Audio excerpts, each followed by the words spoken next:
Welcome, ladies and gentlemen, to the second video of the DNR Society channel.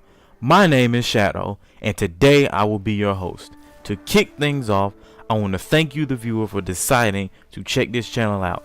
DNR Society is run by two people, which is Poison and myself. If you don't know who Poison is, go and check out the first video of the channel, and that is who Poison is. The first video is Poison's introduction to the channel, and if you haven't guessed it by now, this video will be my introduction to the channel. So if you're ready, pull up a seat, get comfortable, and let's get this show on the road. So for my introduction video, I'm going to tell you guys a funny story about the time me and my dad went to Milwaukee to visit some family. So a couple years ago, me and my dad went to Milwaukee during the summer to just kind of visit with some family, and you know, we was excited and everything because we hadn't seen them in a long time. So we was just like, okay. So we rolled on a plane up there to go see them, and when we got up there, we settled in and everything, and then we decided we was gonna take a nap or whatever. So we took a nap, and it got dark outside, and when we woke up, everybody was like, you know, we want some candy or whatever. It was like they got a general store down the street. We can go down there and grab some candy for there. So we asked a couple people, you going to the general store with us, go get some candy, cause if we come back with some candy, I don't want y'all talking about no, let me get some of that, cause we asked you if we wanted to go with us to go get this candy or not. So three of my older cousins came with us, and they brought their baby cousins along, and you know, we just walking down the street or whatever, talking about some stuff, laughing, and then my dad bust out talking about some, y'all better watch out, y'all know some raccoons be out here at night. And we was just like, ain't no raccoons out here, you know, cause he always be playing a whole lot. So when he said there was raccoons, we figured, oh, he just joking, ain't no doggone raccoons out here, you gonna scare no raccoons, you just messing with us. He was like, all right. So if we get jumped by some raccoons, I'm gonna let y'all know right now, I'm gonna leave y'all. He was like, okay, we gonna see who will be leaving who. If some raccoons decide to jump out and get us. So we make it to the general store, and we coming back from the general store after we done got all the candy and everything. So here's the events that transpired during this time when we were walking back down the street.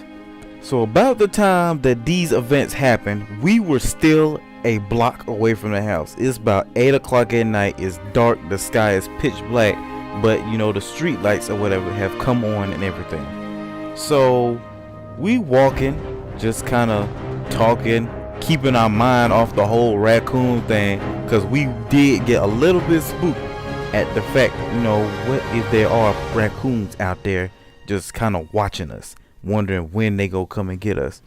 So, you know, all of a sudden, my dad go tell me some, oh snap, and we was just like, oh my goodness, the raccoons done came. And me, I wasn't even trying to look around for no raccoons. When he said oh snap, my mind immediately went to rabbit raccoon mode. So my mind said take off, and immediately my legs started running like I was doggone Usain Bolt in the Olympics.